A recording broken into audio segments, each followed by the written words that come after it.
Oo, oh, nabaw, ibutang buhurma niya. Dubrador na ka. Sigado ba yung isang natin mangyaw, dubrador. Oh, turma dyan, oh. Ang... Oh. Oh, sa dulo, oh. Agi,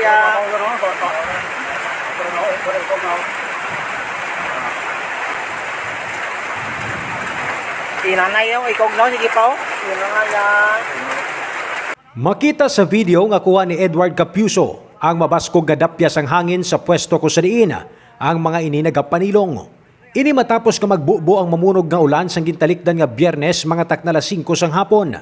Sa tunga sang talamnan nga natung-an sang barangay Kasalsagan Putotan kag Badyangan, makitaan sa nagadulom nga kahawaan ang daw madamol nga hangin. Kasubo nga nagatiyog kag sa hindi lang gid madugay, naglaba ini nga daw gintubuan sang ikog. Ini nagali ang buhawi nga nagdalasa sa kapin 13 ka mga panimalay nga nasakupan sang barangay Kasalsagan, kung sa diin nagtalalabog ang mga atop kag naghalapay ang mga tanom nga saging kag puno sang kahoy. Sa isa naman ka video nga kuha ni Roland Evangelista sa sulod sang ilang puluyan, mabatian ang mabaskog nga huyop sang hangin kag sa hindi lang gid madugay sang naglabay nang ginapatian nga buhawi kag naglulupad na ang mga atop sang iyas tupad balay. Nabuyan na siniyang iya nga cellphone. Sa exclusive interview sang Radyo Bandera Iloilo kay Barangay Kagawad Rodrigo Castor, iya sang balay nga totally damaged. Dako gid ang pagpasalamat sini nga wala sang may natabo sa iya nga mag-iloy nga yara sa sulod sang ila balay sang hinali gintoklab sang buhawi ang katunga sang ila nga puluyan nga himo sa light materials. Pag-abot sang buhawi, sa according kay Mrs., pag-abot ka buhawi, dagulpi lang gid, seconds lang kuno gin hakwat gid pa hakwat gin lampos na dio. Kinuklab gid. Oh, kinuklab gid tanan-tanan ang mga ang santunga ka parte sang balay mga 200 meters pa ang ano niya. Ginlaganan niya gid. Laganan niya gid. So mo ni sitwasyon, originally may mga atop ni siya, di ba na? Oo.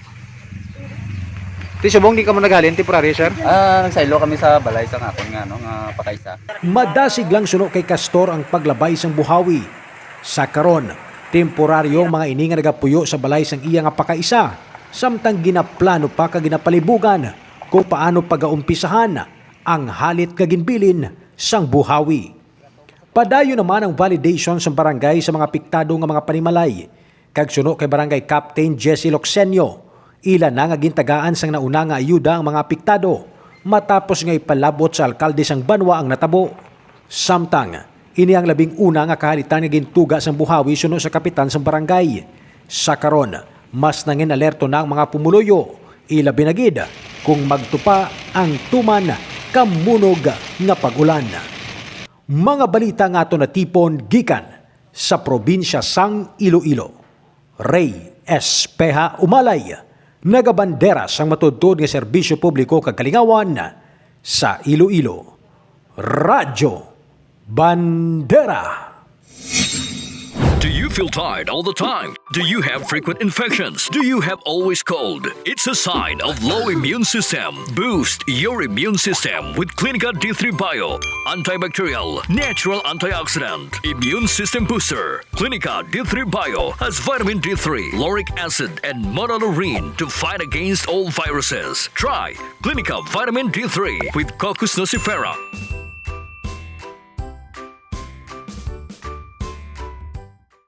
Are you experiencing body weakness? Do you have delayed wound healing? Do you feel hungry all the time? You may have diabetes. A powerful duo to help diabetic. Natural way of lowering blood sugar level. Clinica DTX 500 is a powerful duo that combines of ampalaya extract and the sugarcane extract. Clinica DTX 500 stimulates the production of insulin, enhance conversion to energy. DTX Coffee Mix. Himo sa natural nga sangka pareho sang amarguso, chia seeds, sugared cane extract powder. DTX Coffee Mix. Nakakapi ka na, naka-detox ka pa. DTX Coffee Mix. Mabakal sa mga butika. Mga balita sa kapukusan nga isla sang Paray, kag Guimaras. Top stories of the day. Dila sa Bandera Digital News, Iloilo.